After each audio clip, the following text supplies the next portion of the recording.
My Family Thinks I'm Crazy, a podcast where I, your host, try to give you some tips on how you can explain all this weird, wild, crazy conspiracy stuff to the people you love most. Because that's what I've been trying to do for the past 10 years with no success. I've been telling everybody that our government is shady, but every time I do, my family thinks I'm crazy. The hollow earth, UFOs, aliens invading, fluoride in the water, they swear skies daily. When I talk about these things, they think I'm crazy. There's no escaping anymore the evil that we're facing. Illuminati mind control, they're sacrificing babies. The end of days, but anyways, my family thinks I'm crazy. What, they don't want to listen to you? No, they don't want to listen. They don't want to hear it. They're just like, oh, here we go, Mark. Off again with your... Mark being Mark again. Yeah. So, you know, that's the thing about podcasts is when you're on the air, and it's like therapy, you know? If I can't talk to my family about this stuff, I'll talk to you, Matt, and all our listeners. You always tell your whole podcast. Yeah. So who are we talking about today, Matt? They think that I'm crazy. They really think that I'm crazy. They really think that I'm crazy. My family thinks that I'm crazy. It's hard to deny the strange energies that permeate on the periphery of our maintained and manicured towns, cities, roads, highways, and neighborhoods. We've heard since humanity's infancy stories of beasts and monsters who lurk in places too wild to be tamed by man. Yet somewhere in the area of the last 200 years, man tamed more land than possibly ever before in recorded history. The verifiable abundance of the Americas was short work for the colonial pioneers. The wild energy that made itself manifest, the pre-Columbian variety of biomes, vast forests, prairies, swamps, and wetlands, mountains, caverns, and coastlines teeming with life. This wild energy now resides where man is sparse, in most cases. Today, we take a magnifying lens to an area that seems to have absorbed, assimilated, and amplified this ancient, arcane permeation of natural forces, a place where lawmen, layfolk, outlaws, and elites join in and play their tune with the orchestra of the elemental spirits. Our guide along this journey through the pennyroyal, Nathan Isaac, here to discuss the Fortean synchronicities that have pulled him into a geomagnetic portal of hyperstition and high strangeness in hyperdimensional Somerset, Kentucky, and the greater Pennyroyal Plateau. I'm Mystic Mark. Thank you for tuning in and enjoy this episode of the My Family Thinks I'm Crazy podcast with Nathan Isaac.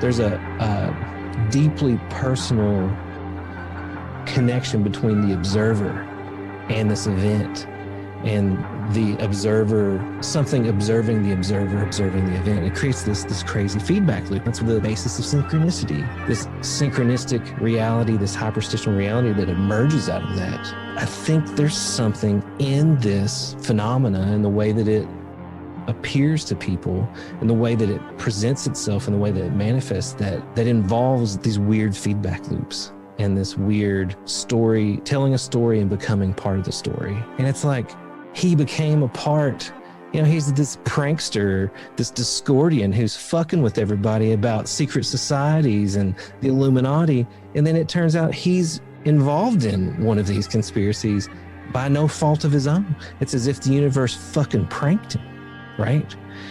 And he became a part of the story that he was telling. And I don't know, I think there's an element of that in this strangeness that includes the storyteller, you as the storyteller, you know, in your own story.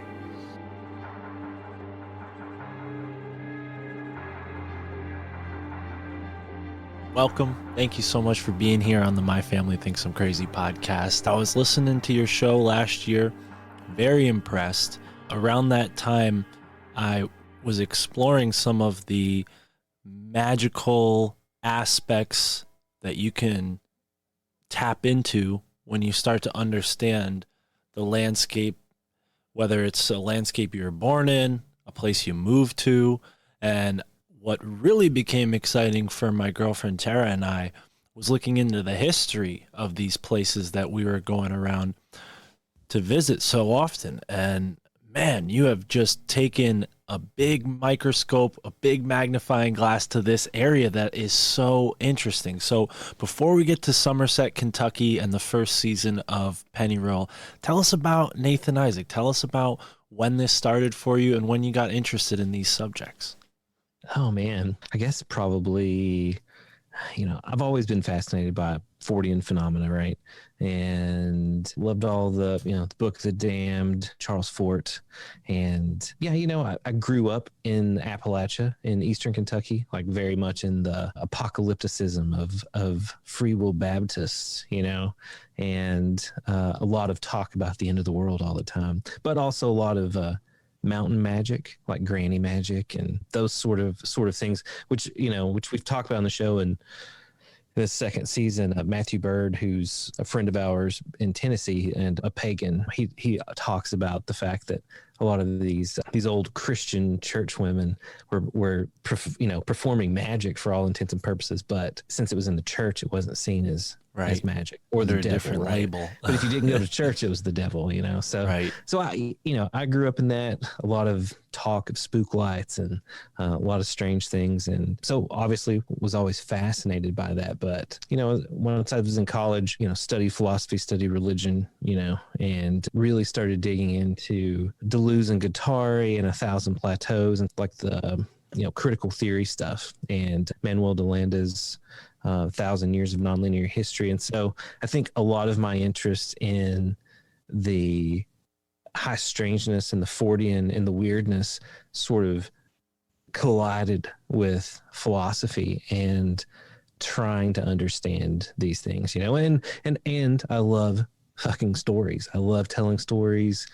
And so a lot of this is about, understanding folklore, understanding stories and how they emerge from, just like what you were talking about, the landscape and the people and how, the relationship of those things. Yeah, absolutely. Yeah. So becoming interested in these things from a young age in that atmosphere, I have to ask you, you're on this show. Did your family think you were crazy for pursuing these interests? Was this something that you kept, between, close friends, or how did that pan out? My family definitely absolutely thought I was fucking crazy, right? But I've got to say, testament to my parents, because, and they are very religious, Free Will Baptists, I guess, is the denomination. But my parents were very supportive of me going out there and experiencing the world. And then, I think they felt that I would come back to the, like you go out there and you'll see these things and then you'll come back, you'll want to go to church. Right. Let him run his energy out and he'll come crawling back to us kind of thing. Right. Okay. And now my mom is sort of like, I was too open about these things. I let you explore too much stuff. Now look at you. Yeah. Doing this podcast. You're soaring now. I mean, and you mentioned the storytelling, and I do like to get those, stories on who you are and how you got to this point. But your podcast, I mean, it's so well done, from the production to the storytelling to the research. I mean, and you also include great researchers like someone we've had on the show recently, Corey Daniels, someone who is a big part of at least that first episode. Back to the first season, you had guys like Steven Snyder on and a couple of other folks that I think are so unique. You had this really interesting guy who seems like he's been experiencing these things for many years. Had you experienced anything strange yourself before you got into becoming, an audio documentarian of this caliber? Thank you, by the way. No problem. You deserve it. I really appreciate it, man. But yeah, I guess I'd had some weird experiences in high school and some strange... I don't know. I don't talk about it on the podcast, very much, but just this idea that small shadow creatures and like a lot of visitation things, you know what I mean? But I don't know, it was always sort of a dreamlike experience, and, like elves or you know what I'm saying, the little hooded figures with the shoes that are curled, you know, and and we've heard on the podcast actually stories of folks, not your podcast, maybe I think you might have touched on this, but at least on my podcast I know we've talked about little people in Appalachia, so that's not, you know, outside of the realm of what we've heard so far, but there's even goblins involved in this story in some sense, right? Yeah. And definitely this idea of the duende, you know, the little people that Native Americans saw in this region, you know. But yeah, you know, all of this stuff, the idea of the goblins in Hopkinsville, which are, you know, it's the first time that they talk about, you know, it's where the term little green men emerged, right? But really they looked more like what we would describe an elf as. Right, you know what I'm saying? They didn't have the characteristics of a gray alien. They had pointed ears, and also associated with like these caves that I'm sure we'll get into more about. But it's funny, the word goblin actually is like a similar word, or maybe even comes from, or cobalt. The word cobalt comes from the term goblin, because these things were seen in mines when they were looking around for these minerals. Yeah, there's a famous story in Pineville, Kentucky, of a group of miners that are trapped in a mine there. And I think this is a fairly famous story, you know, one of the more weird ones, but a wall of light, a doorway of light opens up, and a guy in what they described as a lumberjack shirt, you know, this checkered shirt, steps out and tells them not to worry, that everything's going to be okay and that they're going to be saved, and then exits back through the doorway, right? And they all reported this. And so it's this weird, you know, for them, it was like a Tommy knocker, you know, that in the cave. And that's what the story is traditionally associated with. But it's just like this reoccurring idea that just takes all these different forms, you know, that especially Hopkinsville, you know. And the weird thing too about Hopkinsville, and that's like the western tip of the pennyroyal, right? And that's right in the area where Mammoth Cave is, and which obviously is the largest cave system in North America. And, you know, there's also supposedly a doorway to Agartha in Mammoth Cave, right, is accepted in the canon of stories of the Hollow Earth and Breakaway civilization. So you've got the Hopkinsville goblins and the emergence of the little green men, and then Mammoth Cave, this entrance to Agartha, and then that's where Edgar Cayce was born and raised, right? Wow. And so it's a weird, you know, it's a weird concentration of a lot of strange ideas, you know. Right. And that's just one part of the pennyroyal, you know. Well, and that adds to the concept of this magic in the land. But if you could help us understand, for those who may never have visited Kentucky like myself, I've never had the chance to be there yet, but I just noticed you actually have like somewhat of a map behind you for our video viewers. But is the pennyroyal limited to Pulaski County there, or is Pulaski County just a small part of the pennyroyal? Yeah, so Pulaski County is just a small part. It's very central to the pennyroyal, and the pennyroyal refers to the pennyroyal plateau. Okay. And it's named pennyroyal because of an herb that grows here called pennyroyal. And if anyone's listened to the song Penny Royalty by Nirvana, that is in reference to that herb, which was used as an abortion. It's like one of 4 herbs that ancient people used to use for abortions, right? And so it's actually a poisonous plant. But here everyone calls it pennyroyal, you know, pennyroyal. But it's actually pennyroyal. And so it really stretches from the mountains in eastern Kentucky, where the foothills are, west, and sort of like the central area of Kentucky, all the way back to Mammoth Cave in that area. And so this particular area is well known for it's what's called a karst landscape, and it's pockmarked with lots of caves, lots of tunnels, lots of openings that have been carved into the sandstone by water over, millions of years. So but it creates, these huge cavern systems. And so in Pulaski, the 13th largest cave system in North America, the Sloan's Valley cave system is here. And a lot of people believe connects with portions of the Mammoth Cave that sort of spirals out through central Kentucky. So I think that's the thing that emerged in the first season, and really looking at this, and much so in the second season too. But this idea that the landscape plays so much, plays such a significant part in the story. It's one of the main characters, right? But it's also sort of a main character in people's lives in general, is where they live. A lot of people are like, oh, I live in the most boring place ever, right?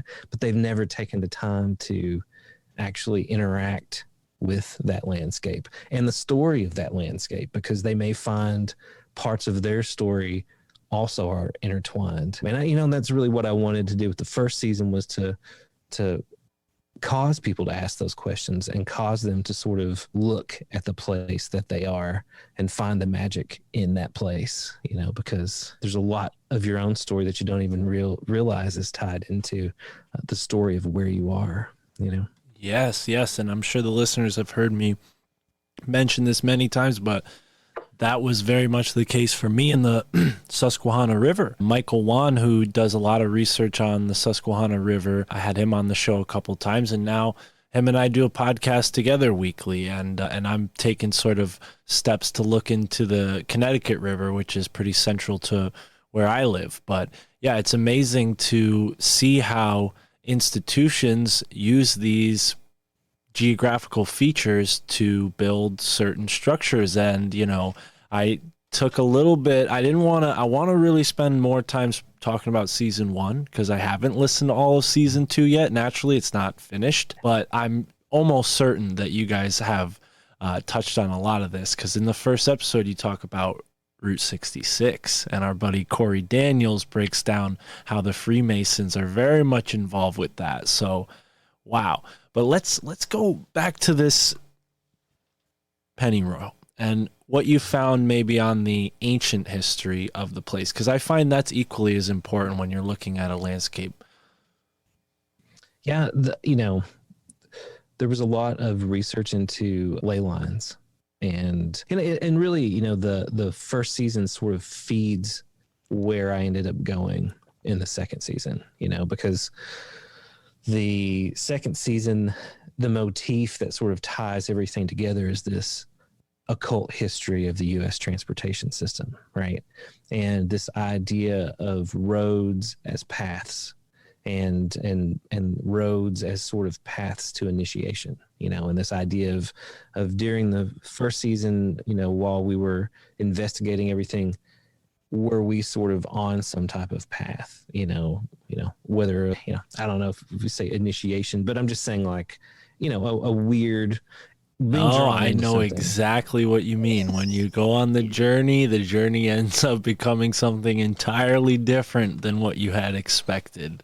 Yes. Yeah. And so that's sort of, that's the motif of the second season, but that I guess that's ultimately where I'm going, is this idea of being on a road, but really it's a road to nowhere. Right. And that's the only way to get to this place, is to not know how to get there. Right. It only reveals itself to the person who's gotten rid of the map. But the season, the reason I went into that in the second season is that, the first season, this place that we're at, especially this Highway 39 that we talk about, it's where Dan Dutton, he's the central figure in the story in the 4th episode of the first season. And he has these crazy interactions in Elkhorn City. Very much his life is tied to Pan, to the theme of Pan, and Dan's a very famous artist here in Kentucky. And so anyway, the road that his farm is off of, Highway 39, and we had uncovered a lot of stories about the frog falls and, these weird falls of things from the sky, Yeah, things like meat, right? Meat, frogs. Yeah. And that was was it Olympia Springs, Kentucky. Right. Okay. But then we had the showers of various things. Your frogs had fallen off of Highway 39. And so Highway 39, when you look deeper into the history of this area, it was part of what was called the Great Warrior Way. And so these buffalo traces existed where Native Americans had followed the herds of buffalo, and it had formed, those were the first roads in America, right? And so Highway 39 was one of those buffalo traces that became the Great Warrior Way. And so that road, that highway is like, it carries with it the energy of all of these generations of people and animals moving through it, right? And it's one of these places in Kentucky that has mounds on it.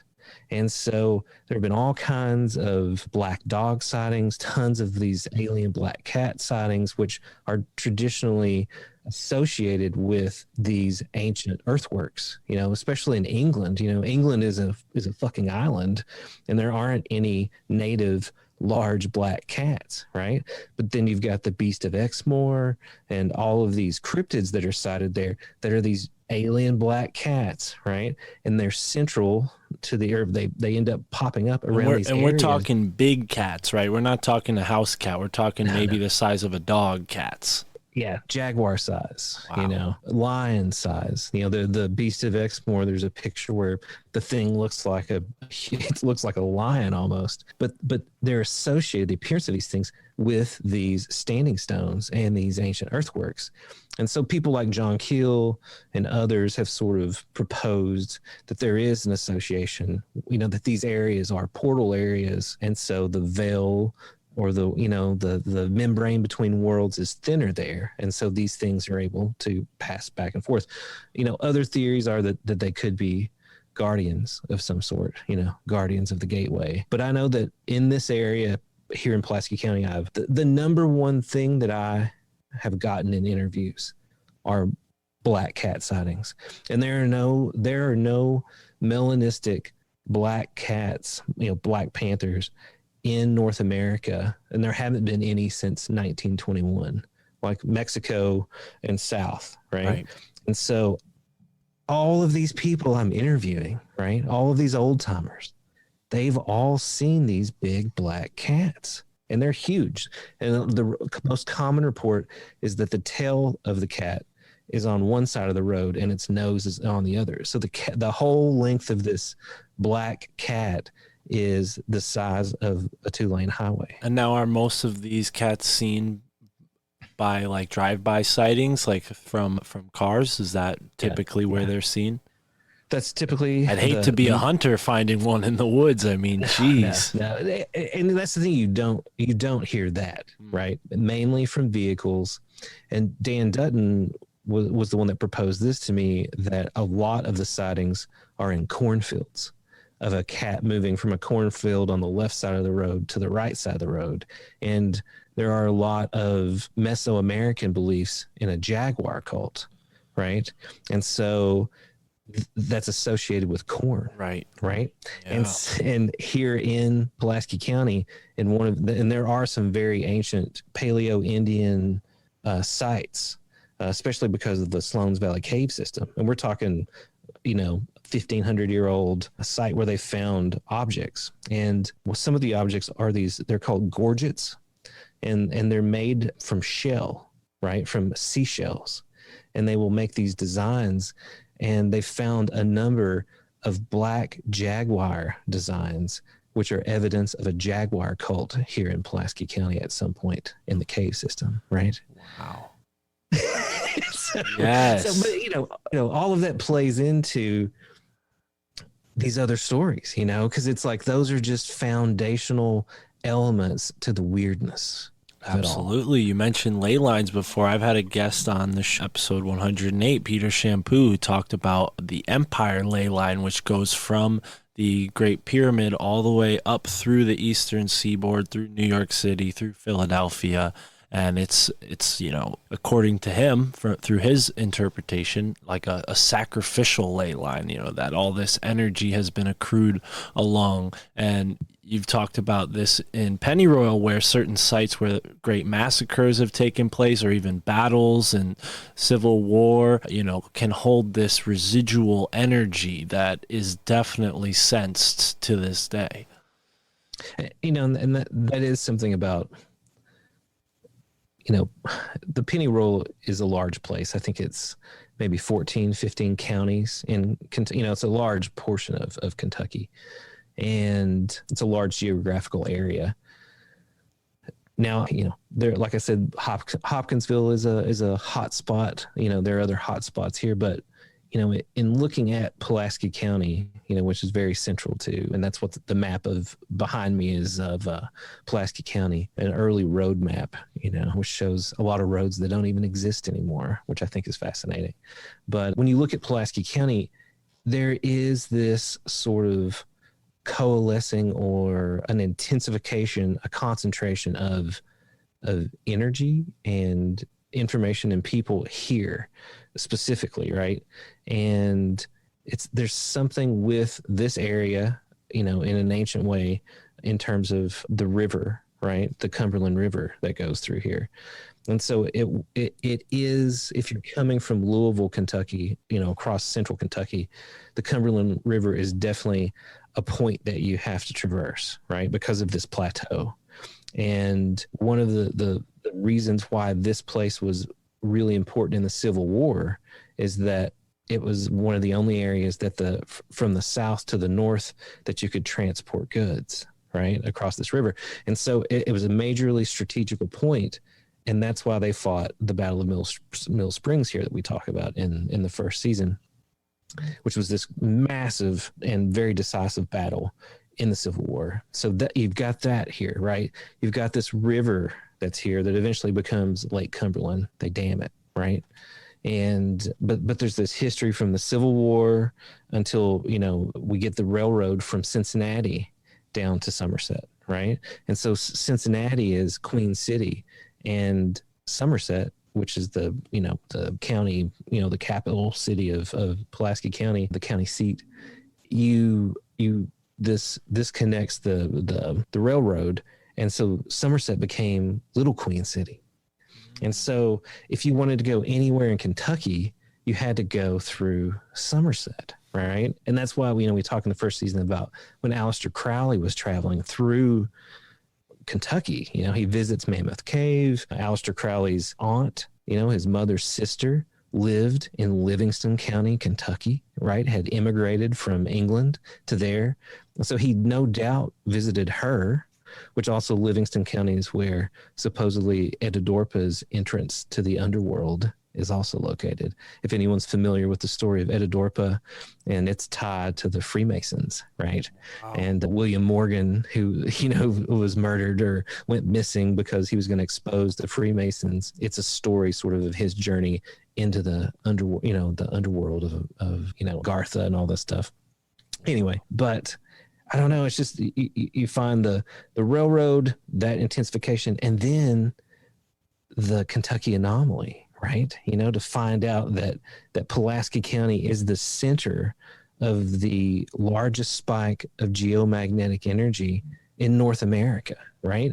And there's another anomaly in Sedona and another one in southern Alaska, but this one is the most powerful. And it was so strange. It's like, with all of these weird things happening here, Pulaski County actually is the center of this thing, and it's so strong that these NASA maps, that we found show that the surface gravity is slightly different here than anywhere else in North America because of the intensity of this geomagnetic anomaly. And they don't know what's causing it. They have no idea, but it's something underneath Pulaski County.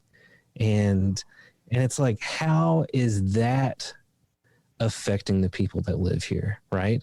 And ultimately, with all the UFO sightings, these sightings of all these weird creatures, that we found here, and then the weird people that have been drawn here, right? It's like, is it something more than just a geophysical anomaly, right? Is it an anomaly on multiple levels and affecting people in different ways? Because, even finding the Gaterma stuff, we just kept finding all of these people, Alexander Gaterma, Mr. X, that all of these strange people were drawn to this place. And those people were tied into massive moments in history. John Sherman Cooper, who was on the Warren Commission, who was, such close friends with Jackie O and Kennedy, is from Somerset. There are 2 bronze statues in Somerset. One is John Sherman Cooper, and the other is fucking Pan, right? It's weird. Now, I definitely want to touch on Pan, but Aleister Crowley, when he visited Somerset, there might have been some folks in Somerset that were practicing some things that he would have been familiar with, allegedly. What was the, secret society activity at the time? I heard word of something like a satanic cult. I don't know. That might be an extreme take, but what is there that Aleister Crowley would have been, participating in Somerset other than the sightseeing? I mean, I don't know how much he, in terms of staying here, what may have happened. He definitely, like I said, was in Mammoth Cave at that time. This was like 1915 to 1919. I do have the railroad records, like of how much the tickets cost and how he would have traveled through Kentucky at the time. Now, obviously you've got the OTO, which he sort of founded, and later, right? That's in 1919. In the 1970s, a very well-known group of OTO members that were followers of Kenneth Grant's Typhonian Order, a group called the Bait Cabal, came down from, they formed in Cincinnati, but some of them were part of a chapter in New York City. And they were led by a woman named Maggie Ingalls, and she went by the name of Nema. And so this group formed a journal called the Cincinnati Journal of Ceremonial Magic. And they truly believed that there were these old ones that had been banished from our reality, and that there was something called the Cincinnati Vortex that was over Kentucky. It sounds very much like the Kentucky Anomaly, right? But that Native American shamans a long time ago had helped to open this portal, and it had never been closed, was one of the stories. It's also centered over the Daniel Boone National Forest, which is where a lot of Nema's rituals were. And so this group believed in time magic, vortex magic. I was able to get the entire collection of the journal, right? But they were coming to Somerset, to the area exactly where this mine was, this Mount Victory mine. And they were performing these rituals to prevent these beings from coming back into our reality, right? And performing time magic and vortex magic from the stories and from what we've uncovered. Now, concurrent with this, right? This is right at the time that this Mr. X, this Alexander Gaterma, who may have been an ex-Nazi intelligence agent, who is named as a co-conspirator in the JFK assassination, was involved in all of these like major moments in history, ends up in Somerset, Kentucky, buying this mine. And he buys the mine from an infamous attorney named Lester Burns Jr., locally infamous, and his business partner, who was fucking Spiro Agnew. And that was Nixon's vice president. And they had raised money to buy the mine on Nixon's reelection campaign in the Middle East, right? And so after all the Nixon stuff went down, there was a lot of allegations against Spiro Agnew. And so this mine caught him up in this, but it's just one of those things where it's like, you find out that this weird shadowy figure bought this mine from the vice president of the United States. I've interviewed a woman who tells me she doesn't even know any of that stuff. I haven't know that, right? But she's telling me that there was a cult. And when we're like, where's the cult at? She's like, it was at the Mount Victory mine, and she starts telling us that all these things happened there, right?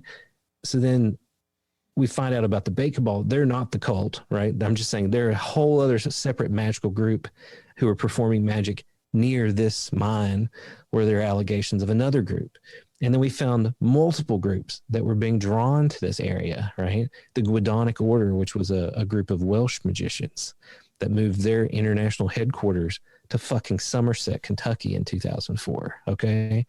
And so it's like, why are all of there's this concentration of these magicians? And then at the same time, the Bait Cabal are coming down here. Alexander Gaterma owns this mine, Mr. X. That's what the New York Times referred to him as. At the same time, that's all happening. There's a mental health facility, an experimental mental health facility called Oakwood that opens here in Somerset in 1973.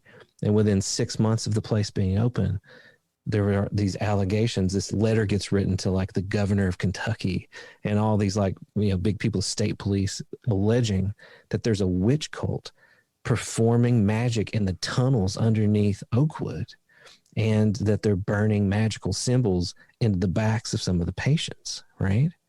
And then I'm interviewing people about that, you know, that's happening concurrent to these other things, and find out that there was a cottage of savants. Most of the people in Oakwood were lower functioning patients, but there was one of these cottages, and it was like an experimental, the therapies they used, they were experimental. And so one of the cottages was a group of high functioning savants, and the caretakers there, you know, they tell, you know, Dan Dutton ends up having this encounter there, but you know, come to find out that these caretakers believed those 9 patients, those savants, were inhabited by some alien intelligences that had a message to save humanity, right? And like researching all this shit and finding the fucking shit stack of all of those stories, right? And these are all separate people, separate things. And it's like, what? There's no way to deny that something fucking strange is happening here, right? And it's, I don't know, man. It's just, it was like the magic of it was sort of discovering, like being in the position to see all of those things, right? Because each of those people didn't know about the other people, right? They had their story, you know, but we were able to see all of these stories and how they were some strange constellation or like a strange circuit that was formed by this. And I don't know. I mean, that's Pennyroyal was trying to tell that story in the first season and trying to understand it in the second season. Wow. Right. Yeah. And, you know, I am so sort of in awe of how much you did uncover, because it is like an onion that really doesn't end. You keep peeling back the layers and you just keep finding more layers, expecting to hit a core eventually, and you don't. But, you know, kind of similar to our Earth, seems sort of hollow. And when you bring up this Mr. X, kind of brings to mind some research that I've looked into, put together by a man named Walter Bosley, who talks about these, you know, breakaway civilizations and how they were comprised of a lot of Germans. And then, you know, post-war, a lot of those Germans came over here and disappeared. And it seems like they might have fit in nicely with these breakaway civilizations, which may have utilized places like underground caverns. And wow. Yeah. And, you know, go ahead. I was just going to say, you know, speaking of Bosley, you know, and I know you've had Rick Spence on here too as a guest, and, you know, really their book, The Empire of the Wheel, you know, has had such a major impact on the story. You brought up a book that I'm very familiar with. I actually recently read it this year, Empire of the Wheel, and I'm not surprised to hear that it's a big inspiration. You know, they touch on how important geography and ley lines and even timing play into some of these esoteric rituals, albeit the one they touch on there is alleged. You know, they have no real solid evidence other than sort of the, you know, fabric and how it weaves together. But I think that's exactly what we need to do, is take all of these misaligned pieces and figure out first which puzzle they fit into and then work on those puzzles. And that's exactly what you're doing. But yeah, I have talked to Richard Spence, and Crowley is someone I've researched. I'm just curious, you know, maybe I misremembered, but was there like a group practicing sort of similar rituals in that time period when Crowley would have been there in Kentucky, or was it later on with just this group you just told us about? Definitely, we talked about that group later on. We did come across a group that was a group of warring magicians in Cincinnati. Okay. At the time that Crowley was here. And this also lines up with James Shelby Downard. You know, if people are familiar with the arch conspiracy theorist who is a big part of this story, you know, a lot of people don't realize that James Shelby Downard grew up in Fort Thomas, Kentucky, you know. Oh, wow. And so, you know, I think that Downard had a major influence on the conspiracy community, especially because of Adam Parfrey, you know, the apocalypse culture books, you know, obviously his connection to Hoffman and Grimstead and the publication of King Kill 33, right? You know, secret societies, psychological warfare. Yeah. And so it was weird for me knowing about Downard, but then sort of finding Downard and pieces of Downard in this story, you know, that he went to college 30 minutes north of Somerset, right? He was in school with a lot of the patriarchs that built this town, right? And so at the time that his father, and see, this ties into the whole Rhodes thing again, you know, this idea that his father got rich by creating this, you know, a type of asphalt. And so he ended up paving a lot of the roads in the heart of America. And so when he retired from that, made his fortune, they moved to Cincinnati. And the time that they lived in Fort Thomas, which Fort Thomas is like right across the river from Cincinnati. So when I'm talking about that part of Kentucky, you can cross into Cincinnati in about 5 minutes, right? And so a lot of people in that part, you know, lived in Cincinnati or lived in Kentucky and traveled back and forth. But so in Cincinnati at that time is when there was a group it was the Brotherhood of Luxor, and they were at war with a group of spiritualists, a spiritualist church there, right? Which again ties sort of into the whole Empire of the Wheel story and this idea of the spiritualist church potentially being involved in the murders that occurred in San Bernardino in 1915 or 1914. But this was, you know, Crowley is in the area, you know, when those murders happen, right? And so looking at, you know, the way that those murders happened, they didn't happen at the timing of them was important, right? And it didn't have to happen like boom, boom, boom, boom, boom, right? Some of the murders happened months after each other, weeks. We started looking at Pulaski County and its history, and there's this long, violent history here. And again, I wonder if it's not an effect of the Kentucky anomaly, that it is affecting, you know, just subjecting people to the most intense geomagnetic radiation, you know, for their entire lives. Is that producing higher levels of psychosis, you know, higher levels of violence? Because when you look at Somerset, there are all of these crazy fucking murders, just tons of them. And all the way back, we're talking 1915, 1905, 1898. The most famous murder of the 1800s, of the entire century, was the beheading of Pearl Bryan in Fort Thomas, Kentucky, where Downard grew up, right?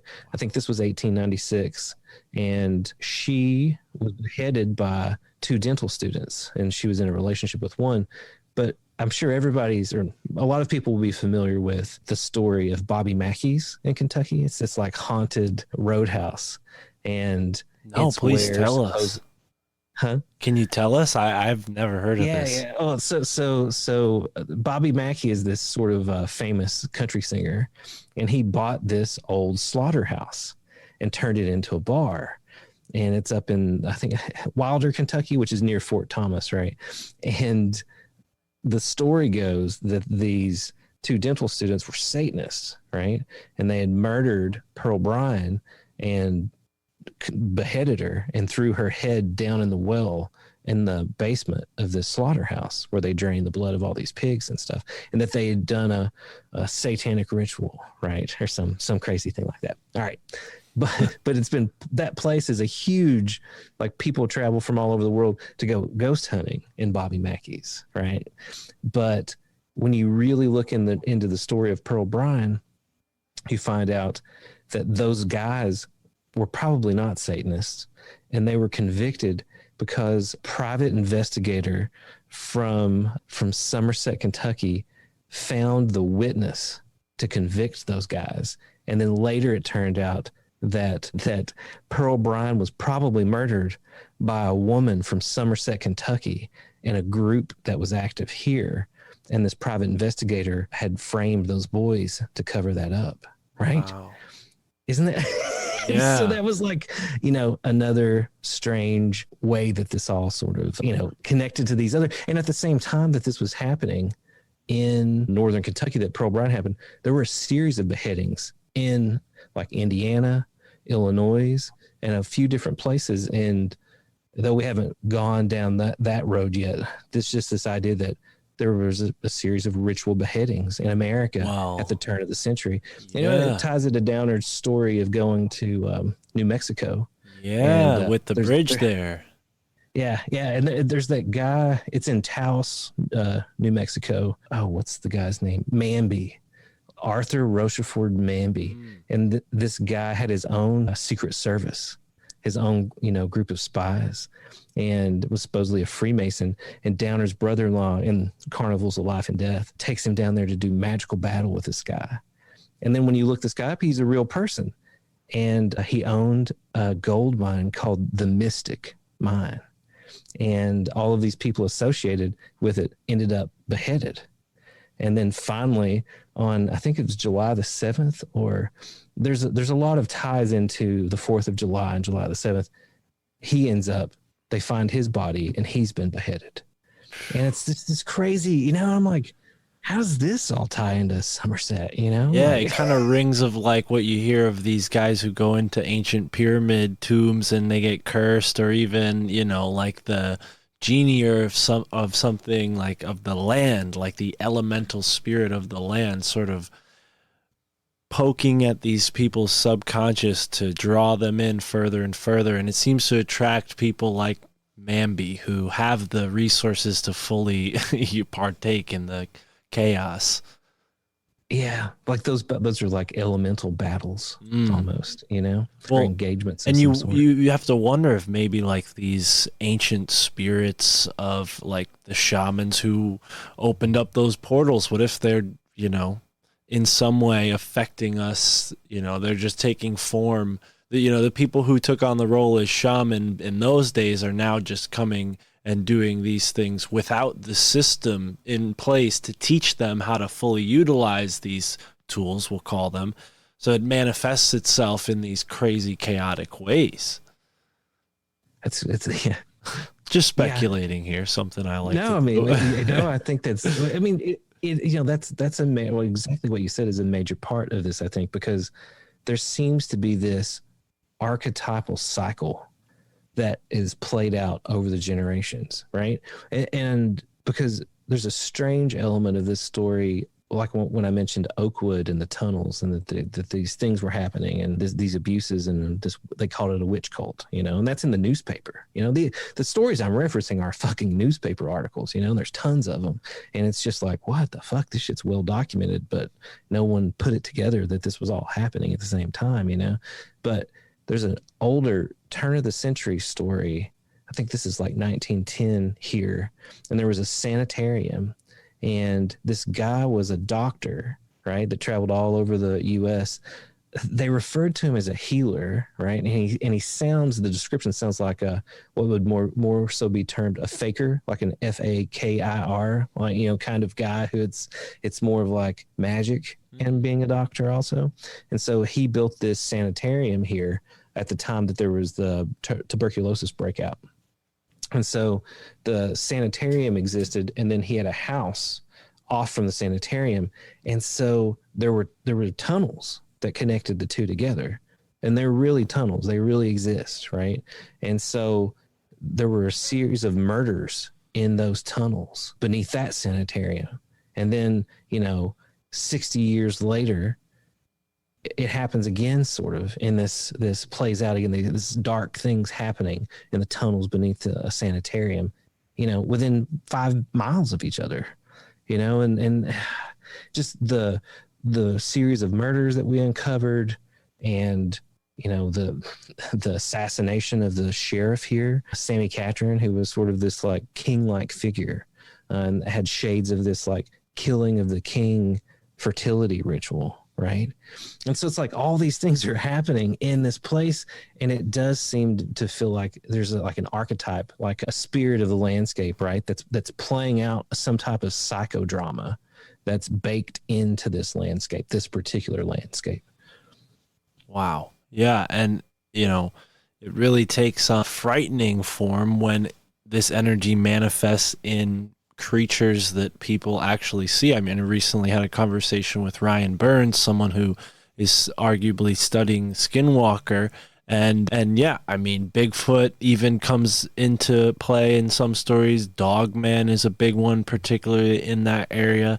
But I wonder, what are your thoughts? Are you more on the side of these creatures are interdimensional? Do you think they actually could be flesh and blood and actually exist in the cave somehow? Or where do you tend to stand on it? Because I get the sense that it's interdimensional. I lean toward the interdimensional also. But recently, I think all of our research into cybernetics, especially second order cybernetics, has made me really think of these things as possibly tulpas in a weird way, or at least that there's a level of sort of, like Gaterma, so there's this, we were at a party and a fundraiser, and it was at our studio where we produced the show. And this woman was at the party, and I had 2 photos of Alexander Gaterma on my big mixer board, right?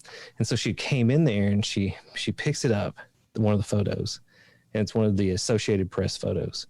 And the guy looks like a Bond villain, right? He's got like a bowler hat, one black glove on, And so she picks up this picture, and she starts to shake, and she says, "I know this man," right? And goes into this whole story about how this man is in her dreams every night, right? And that he's not really a man, and that he never lived. And she was a little drunk, but I mean, she was being very serious about this. And so I told her, I was like, this guy really did exist. He lived here. He was a very bad person, arguably, but he absolutely was real and owned this mine. And then she tells me that she lives near that mine, right?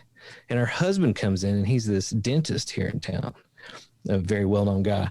And he's like, "Oh, she's telling you about the guy that she sees in her dreams every night," right? And she swore up and down that the person that was visiting her was Mr. X, this Alexander Gaterma.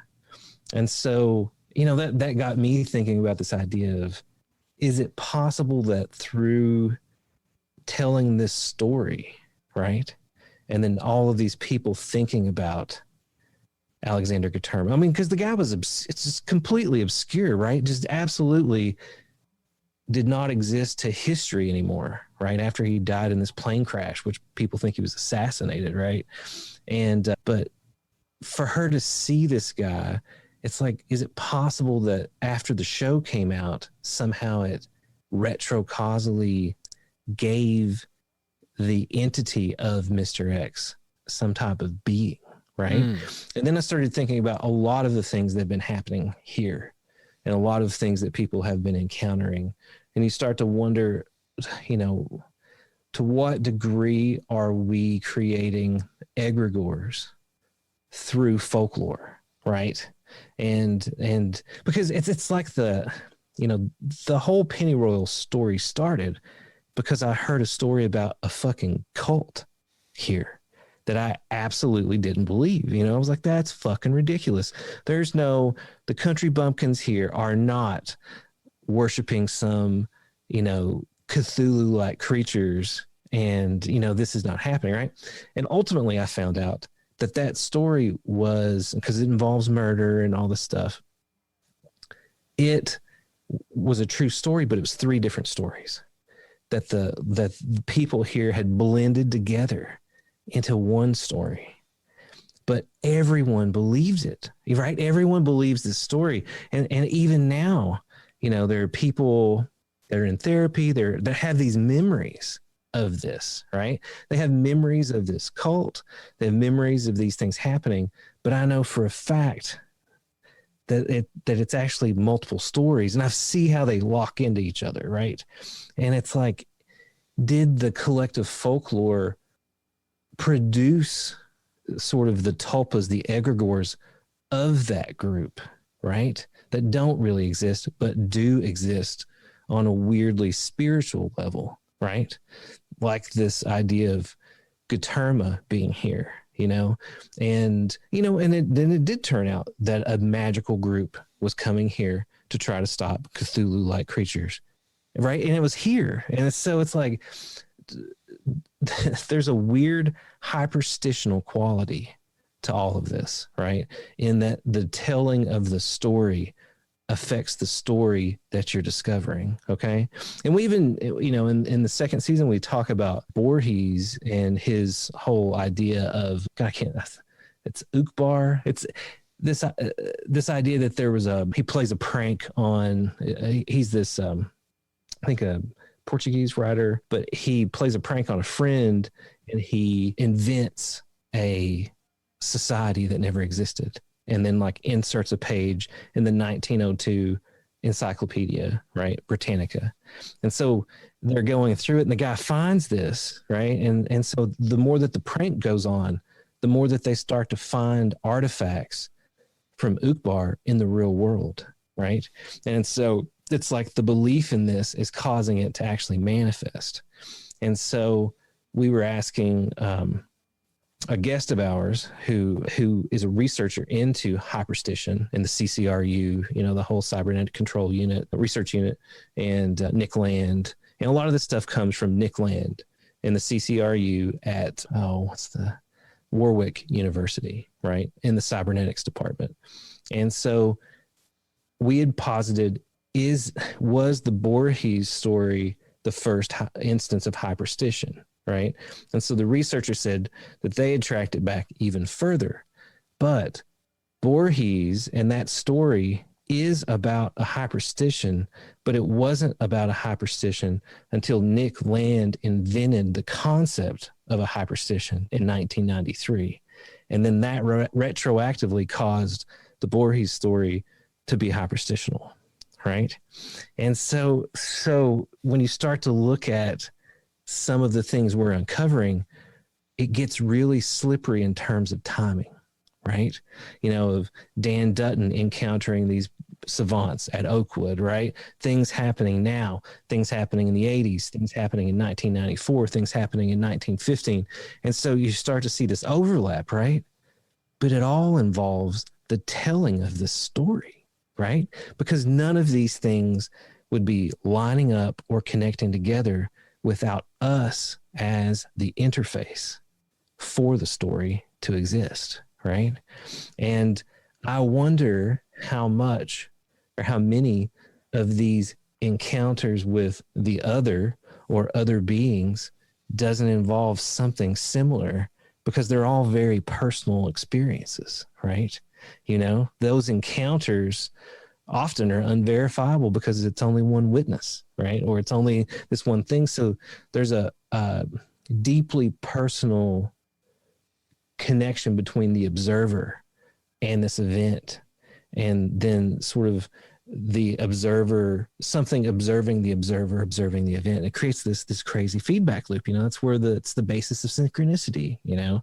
And so this synchronistic reality, this hyperstitional reality that emerges out of that, you know, I think there's something in this phenomena and the way that it, you know, appears to people and the way that it presents itself and the way that it manifests that involves these weird feedback loops and this weird story, telling a story and becoming part of the story, you know. And Downard's a big example of that. Carrie Thornley you know, his whole story of JFK. He writes the book about Oswald, you know, before Oswald even, you know, is involved in that. And then like Carrie Thornley ends up having tons of connections to the JFK assassination, you know, and the whole Christmas thing. And it's like he became a part, you know, he's this prankster, this Discordian who's fucking with everybody about secret societies and the Illuminati. And then it turns out he's involved in one of these conspiracies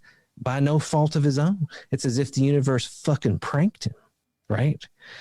And he became a part of the story that he was telling. And I don't know. I think there's an element of that in this strangeness that includes the storyteller, you as the storyteller, you know, in your own story. What you seek, you will find, and oftentimes it's much more than you thought you could chew. But yeah, man, I mean, wow. And even in this podcast, I find examples of synchronicity in every episode. Just that mention of Carrie Thornley, believe it or not, I was just interviewing Reverend Ivan Stang, the founder of the Church of the Subgenius, who showed us a copy of a book about Carrie Thornley, which him and a friend are releasing very soon. So even just today, there was that odd synchronicity. Because how would you have known, you know? And you just brought that up. So wow, look at that, folks.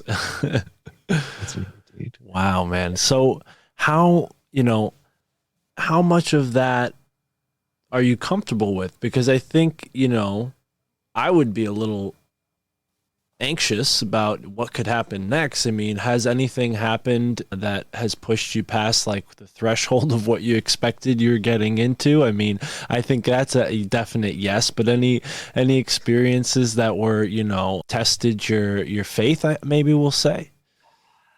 Yeah, I mean,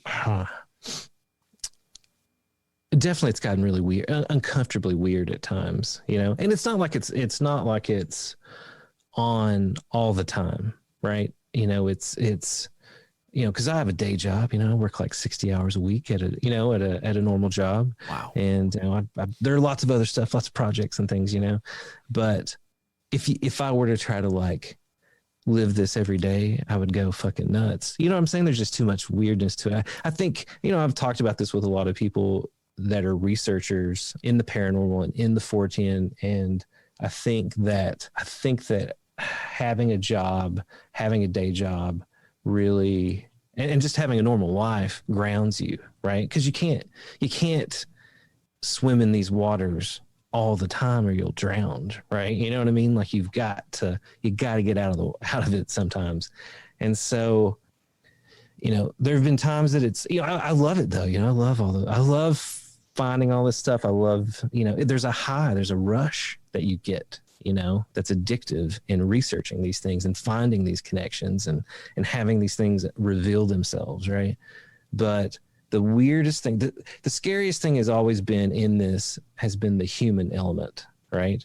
That we, you know, when we intersected with Hellier and those guys came down here, Greg Newkirk and his crew, and they told me the stories that woman was sending them, you know, because at that point I was like, there's no fucking cult here, right? And then have these outside people come in and they're like, we've been receiving messages from people down here, there's a fucking cult, you know? And I was like, well, what if I'm wrong? What if there is a cult, right? And again, you know, I found out that there isn't a cult, you know? But it's one of those things where I'm always afraid that we're gonna poke our noses where we shouldn't, you know. And in the second season we talk about finding Chuck Haze, who is Charles Haze, but he goes by Chuck Haze, and he was very prominent in the conspiracy community. I guess you would describe it as the Usenet when Usenet was around, right, in the early 90s, late 80s or early 90s, I guess it would be, when these messages were going around.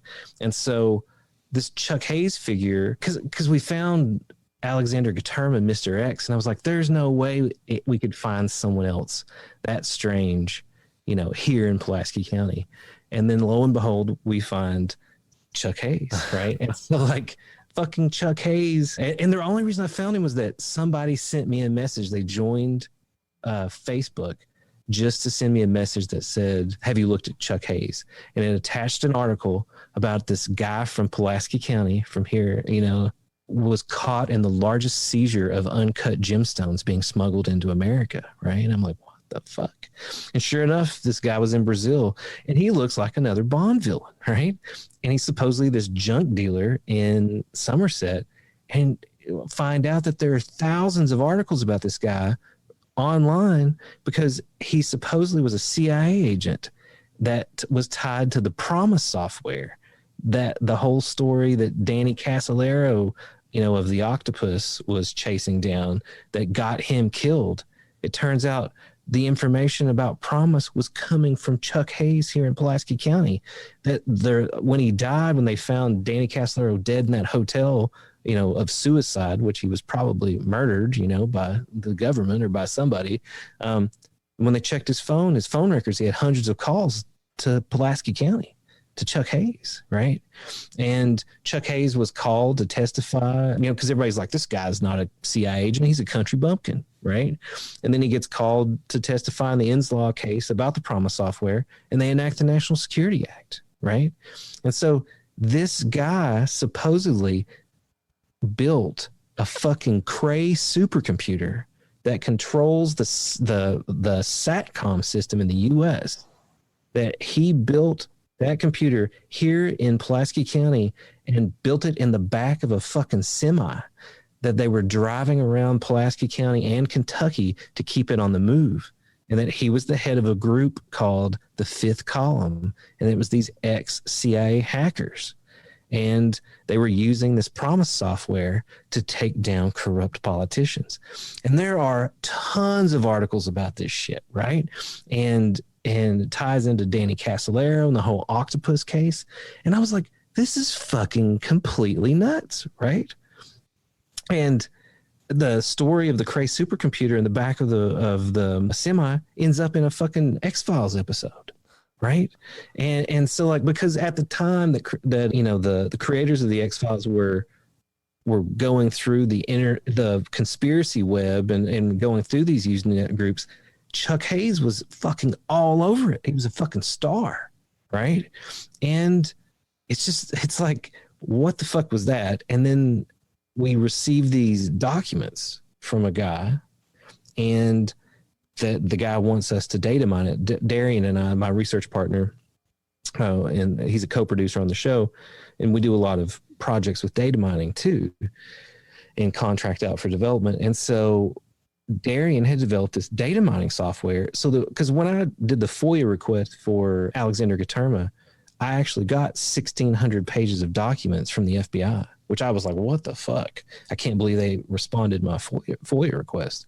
And so we ended up by the end of the first season with just this massive amount of information. And so Darian built a data mining system called Nautilus to help us digest all of this, right? And we were talking about interviews and all these things. And so we get these weird documents, which again, this is going to sound completely fucking stupid, but it's true. It's true, right? I mean, Steven Snyder knows this. Like, a lot of people have seen the documents, right? And they involve transactions of gold from the Philippines through the U.S. and it's converted in Europe into the Middle East into oil, right? And it's gold from the Marcos family, right? Ferdinand and Amelia Marcos. But it's the Yamashita's gold, the Golden Lily gold from World War II. Right.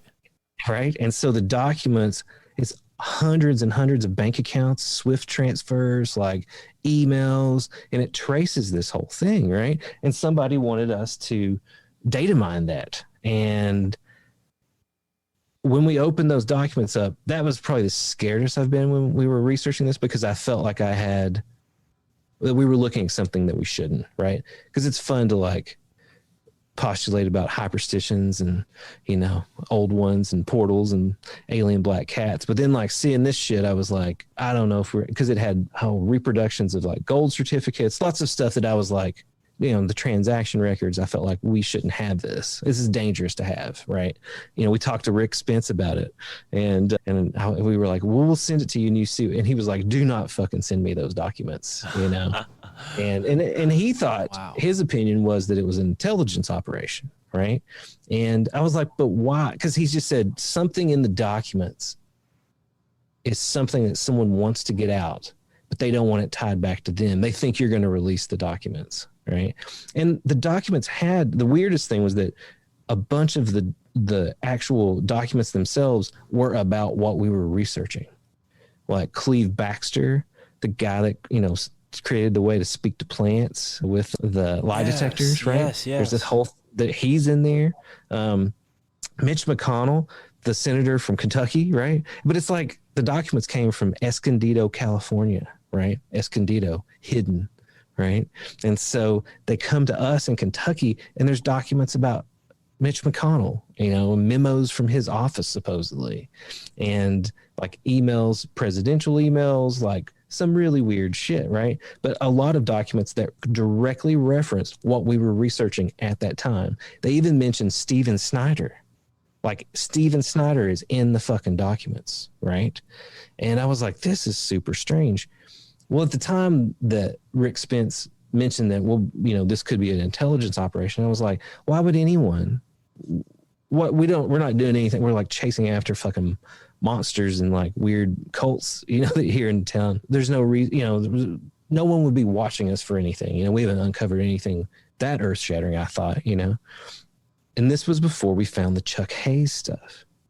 But then when we found Chuck Haze and the Promise software and the fact that he had the Promise software, I mean, the government sued him over this, right? They like sued him, took him to court and wiped a bunch of computers because he had bought this is a crazy story, right? But he did have this Promise software here in this county. So after we found that out, Darian was like, what if when we were talking about this data mining software that we were using to sort through all the documents we had, what if they thought we had the Promise software? Like, what if because at the time we didn't know Chuck Haze, but they didn't know that. So what if they thought we had found Chuck Haze, who was still alive up until, while we were working on this? They might have thought we found him and that he gave us a copy of the Promise software. And so that's why someone gave us some documents to data mine because the software focuses on financial transactions, right? And so I was like, what if they did? Would that, what if they thought that's what we had, and if we data mined it, they'd be able to see us use, what I mean? It would trigger the use of the software. Oh, so wow. That's that's mainly the only time that I was like, what if we are sticking our nose in something, because I love telling stories and I love telling the pennyroyal story and digging into this mystery, right?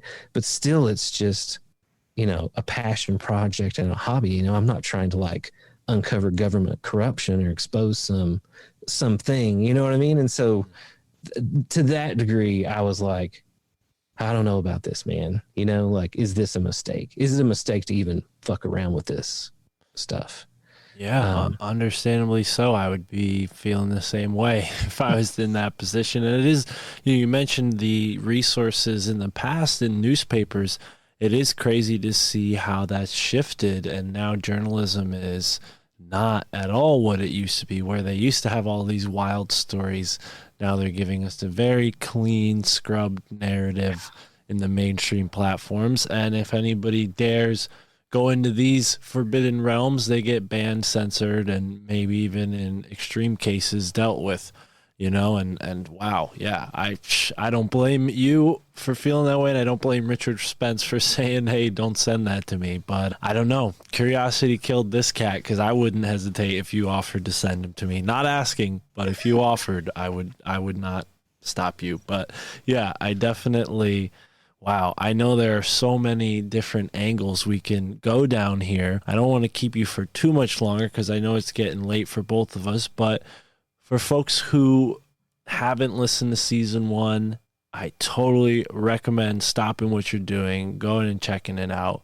But for season 2, can you give us a little bit of a breakdown? Because I've only waded into episode 1. What can I expect from episode 2 and beyond? Oh man, exactly what I just told you about. Well, absolutely.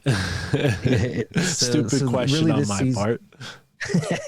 Well, this season is a lot of this stuff was just stuff we uncovered during the course of the first season, but it's just too much to fit into one season, right. and we had the documents before the end of the first season, but I didn't know how to where that went, and then finding the Chuck Haze stuff. So, really the second season is, like I said, I use the motif of the occult history of the U.S. transportation system, but that really is just a vehicle to carry us through the story of how Downard ties into Pulaski County in Kentucky.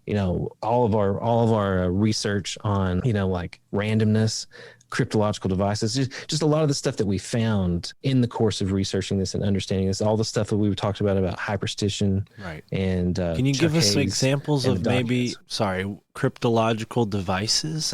Maybe we've touched on them so far, but can you expand on that a little bit? Yeah, man. So while we were doing this research, we have a Patreon group called the Liminal Lodge. And so we do a lot of, Darian and I are developing a lot of the software, and we started testing out some of our theories about using randomness generators and to see if whenever something synchronous or something paranormal happened, that it caused a decrease in the Shannon entropy in the immediate area, right? And this is all premised on these studies. I think it was in the 90s or the early 2000s. They put these random number generators all around the world. Oh, this was in the 90s. Yeah, so they put these random number generators all around the world, and they're called eggs. And there are lots of different countries and places, different universities, and they all tie into a central system, and they track the randomness, the general randomness on the planet, right? And so they noticed that right before 9/11 happened, within 24 hours prior to 9/11, the global randomness dropped, right? Which meant that things were less random. They were more synchronous, right? And if we had the internet we have now, then we might have been able to track people talking about all these people around the world experiencing a spike in synchronicities in their lives. I don't know. This is something I've theorized about, right? Wow. And so Darian built this randomness generator thing that we use. And so when we'll have people do channelings or, just what is psi phenomena, just different stuff like that, right? And what we do is we'll have people take it on ghost hunts, and the idea is if something paranormal happens or if something high strangeness occurs, right, it'll cause this decrease in randomness. And so that sent me down this path of looking at cryptography, and it was really looking at randomness and divination, right? And because I think it's counterintuitive, people don't think of divination as needing randomness, right? Because divination is about not finding random things, finding things that are, that are going to happen, right? That are predictable. You're predicting it through the divination. Usually you have hopes invested in those things too. Right. But it turns out that, the I Ching, Ifa divination, which is a big part of the second season at the end, but mainly Ifa and the I Ching, but tarot too a little bit, but the I Ching and Ifa need true randomness in order to work. Right? You literally, it has to be, it only emerges from true randomness. And so Ifa, it turns out, is the basis, and this is a 10,000-year-old Yoruban folklore system, okay? It's a divination system, a folk divination system, a folk technology. And it is the basis of binary code. And Leibniz said that he got it from the I Ching, but it turns out he had Yoruban slaves, and they taught him this because the I Ching is still hexagrams, right? But the Ifa is pure zeros and ones, and it's divided into 16-bit, 16-bit, 32-bit, and 256-bit combinations, 256-bit encryption. So our modern encryption system, right, for the internet and all these handshakes and us being able to talk, are based on a 10,000-year-old folk technology. Okay, that's the basis of. So every time we do these digital handshakes, we're enacting this divination system. So I started to wonder if there were other devices like this, right? And you find things like the Zaria, which was an ancient Islamic, I'm calling it a device, but it was a table of symbols, right? And it's not that it's magical. It's actually a table of, like, it uses mathematics, it uses randomness. But the Zaria, it takes thought and intention and then quantifies them through a series of mental machinations, right? But it is considered one of the first computers. And then a guy named Ramon Lull created what were called Lullian circles. And they're these cryptographic devices, and they're a series of symbols around a series of pieces of like paper, like spinners, and they were in books. And you could like turn them, and as you turn them, they would reveal answers to you, right? But he is considered the father of computer programming, right? Because he invented these devices. And so it takes it even further to Downard and him finding the Dayton is part of the carnivals of life and death. And it's this device that Freemasons used to decode reality. And it looks like one of the Enigma machines. But really what it's trying to do are computations of randomness and reality.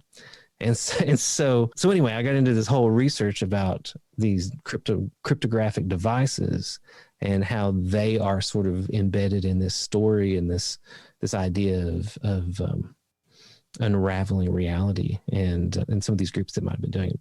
I know it sounds somewhat divested from no, but it is part of the story, and it is I did a presentation on this at the Strange Realities conference in Nashville this past October about the history of cryptographic decode. Basically, it's these devices that help us decode reality. Right. And there's a belief that secret societies have been using them for a long time. But see, they're ubiquitous now because of cryptocurrency. Like we're literally running all around us. People are running these algorithms that are mining, right, blocks of information. They're decrypting constantly. I mean, at this moment, there are hundreds of millions of devices running around the planet that are mining Bitcoin, but really they're these like they're cryptographic devices. And if reality is information, they're mining that information, right? They're mining the randomness and the Shannon entropy. So anyway, that's become a big part of the research that we're doing right now, and exploring with devices we're building, but then also trying to test it out in the course of understanding this whole sort of mystery.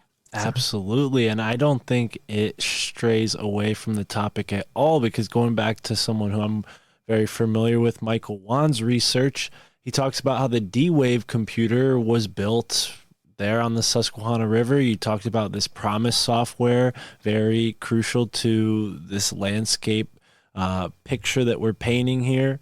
So, wow, I'm fascinated. Is there any more information on the specifications on this device that the Freemasons use, and how long have they had this, going back to, Egyptian times, or is it something maybe like more recent? Well, so Alina Freeland, do you know Alina Freeland that did, what's that book called? She writes a book about chemtrails. Okay. God, I can't remember. I'll send you the name when I can't remember what it is right now off the top of my head. But in that book, she also talks about the Dayton Witch. She edited Downard's biography, right? And it mentions, there's a tag on the device that it was the property of Brunel University, right?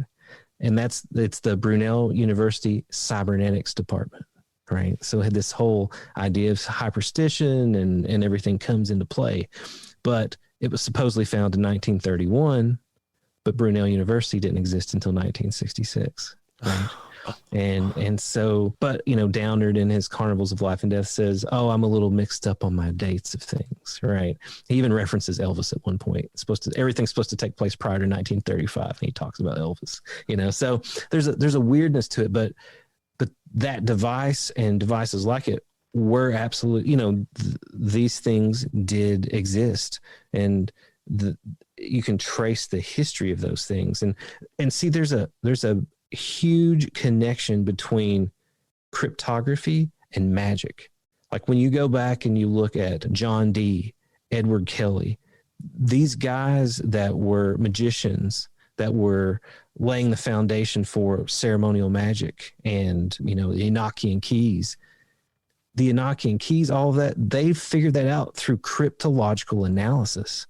Their discovery of the Enochian keys, their attempt to decode that, produced modern cryptography, right?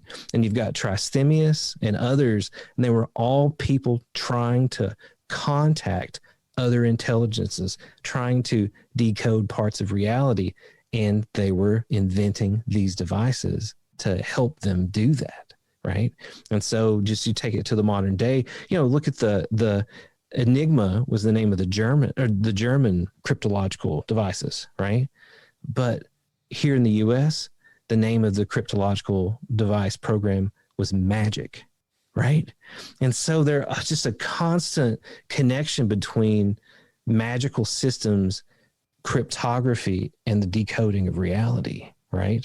I mean, essentially, too, magic, people that perform magic and even ceremonial magic, there's an element of cybernetics there, right? Of you imposing your will on something and it creating this sort of feedback loop, right? The more intention that you put into it, the more energy you feed into it. But really what you're feeding into it is observational energy, right? And so anyway, yeah, I mean, there's the Dayton Witch is a big fascination of mine right now, and understanding what it was. And it ties into also a group called the Brotherhood of Saturn in Germany. They're responsible for the New Age movement. And supposedly there was Saturnian worship going on at Mount Palomar, at the Mount Palomar Observatory, right?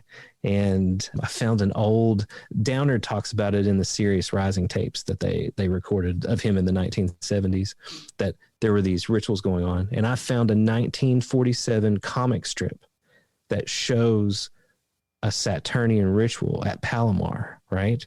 And this is 47, right? This is when Kenneth Arnold had his sighting. And so in the comic book, it has this phrase, Om Om Rahulan, right? So I look that up and I find in a book about obscure groups in the Burlesque Society of Weimar, Germany, there's one section and it's an excerpt of a ceremonial ritual by the Brotherhood of Saturn, and it's Om Om Rahulan. And it turns out that there's this connection between the Brotherhood of Saturn, Mount Palomar, the observatory, and an OTO temple that was built on Mount Palomar that Jack Parsons used. Right. And that all came from chasing all of this shit down, man, and like chasing down the asphalt, this idea of, roads and, and Escondido, where these documents came from, is near Palomar. It's that same area. I was talking to Alan Greenfield, and he's like, on the other side of the mountain, there's a bunch of weird shit that went down, back in the 50s. And it's just, and that's also Mount Palomar is where fucking Adamski had his, like, Downard was there at the same time that Adamski was there. Right? Downard went there in 45 and 47. He was chasing his ex-wife across the country and ends up in fucking Palomar. And that's where Adamski was. That's where the contactee movement began. Our whole idea of what a fucking flying saucer looks like is from Adamski's drawing, right? And so Adamski is there where this OTO temple is, where this group is, the Brotherhood of Saturn is operating, and the guy that built the Palomar Observatory, Edward Hale, or I think his name's Edward Hale, he built it because a fucking elf came through his window and told him to build that fucking telescope. Right. And so it's like all of these weird, and then George Hunt Williamson shows up at, with Adamski at Palomar. So it's like there are these weird intersections of all of these strange things in that area. Right. But I got there and I started at the Pennyroyal, you know what I mean? And it was like through this research, we ended up there. And it's so fucking crazy, man, and like looking at these cryptological magical devices and decoding reality. And it just, I don't know, man, it's such a weird, wild ride. So the second season is that journey and is really, Pennyroyal, the first season was very much focused on this place. And the second season really widens that narrative out and shows how this place is connected to so many other places and events in history, you know? Yeah, dude, it's pretty crazy. It is so much, and wow, you do a great job of painting the picture for us and explaining it all. And like I said, for whatever reason, I think I booked this after hearing an interview you did, and I was like, you know what? I remember this podcast. Here I am. Let's do this. And I didn't even think to go back and check out to see if anything new had come out, and until literally a couple hours ago. So I'm super excited to listen to all that and hopefully have you back on again in some time. But dude, Nathan, this has been a blast. You have broken down concepts that are way above my head, and I'm wading in these waters. You know, synchronicity has been something that we've talked a lot about on the show. And not only did you deliver some really masterful, not just advice, but speculation and sort of your own experience on synchronicity, which is something that's so personal, but you've weaved it into this amazing story. And as you say, when you try to tell a story this great, you end up getting pulled into it. So for folks who haven't listened, please go check out the Pennyroyal. You can listen to it on the same podcast app that you're checking this out. Where else can folks go? Links and channels, where can they go to support Pennyroyal? Obviously, you have a Patreon, the Liminal Lodge, very cool. I'm going to sign up for that. What else can folks go and check? We've got the website pennyroyalpodcast.com, and yeah, we're on everything, Spotify and Apple Podcasts, so check us out there. And yeah, if you this whole mystery sort of is played out in the Liminal Lodge. A lot of stuff that we found, like I said, we wouldn't have found the Chuck Haze stuff, right? And those were lodge members. There were people that were helping us in the research, so we're still uncovering stuff. If anybody wants to join the mystery, and weekly we're talking about evidence and threads we're chasing down with our Patreon group, we definitely would appreciate the support. And yeah, man, dude, thank you so much again too for having me on the show and talking to me about this. Let me tell you all these crazy things. But I love it. Yeah, no, it's the pleasure's all mine. And if there's anything I can do moving forward, whether it's helping you get in touch with certain guests, I would love to put you in touch with Michael Wan if you haven't spoken to him already. And whatever I can do, please let me know. I just signed up for the Patreon, so I'm excited to dig through this. And like I said, you'll be hearing from me in the future, because I'd love to have you back on. I would love to come back on, man. So absolutely. Right. Well, thank you so much, folks, for tuning in, and enjoy the moment wherever you are in the now.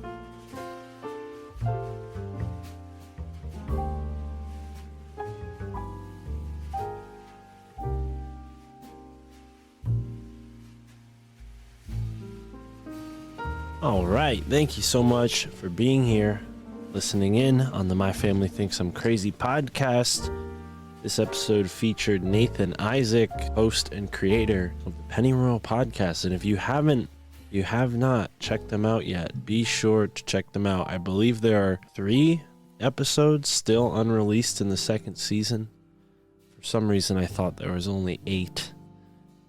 But yeah, very good stuff. Very inspiring to hear what Nathan and his team has put together.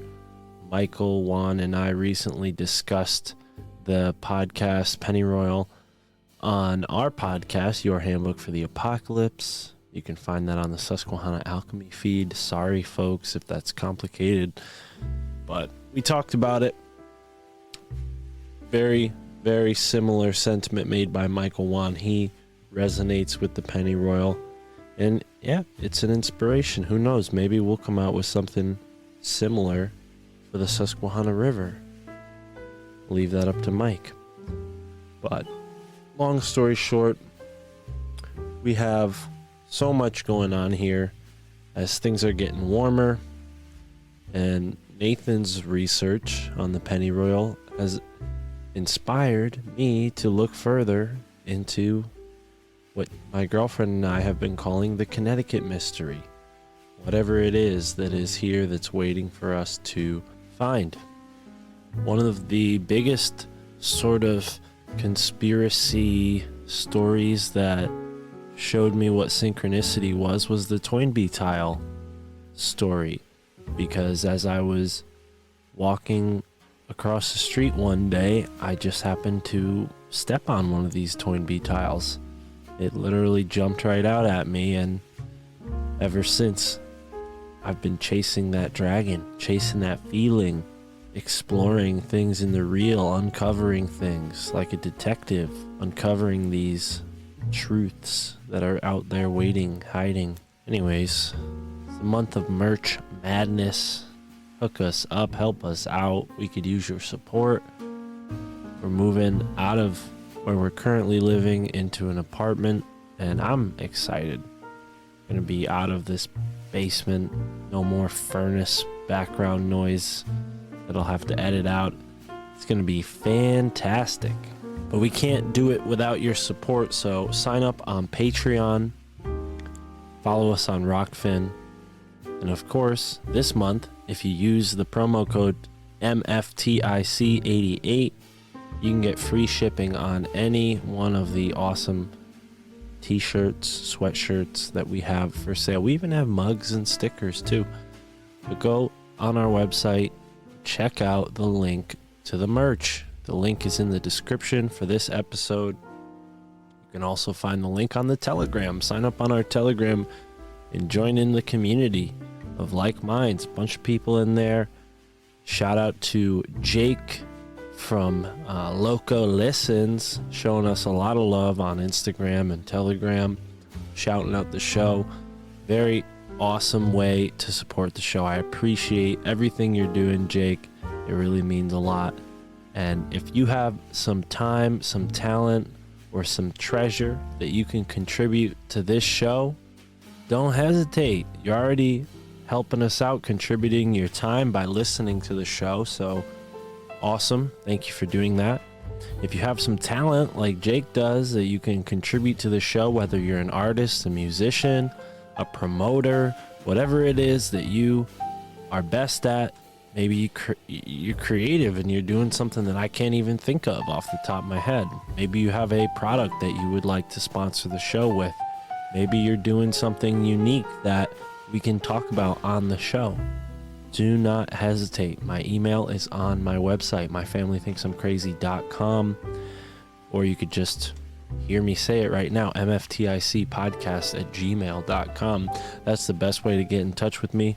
And of course, your treasure, you can donate with a one-time donation. We have a PayPal, we have Venmo, we have Cash App, we take Bitcoin, any of it. Just hit me up, go to the website.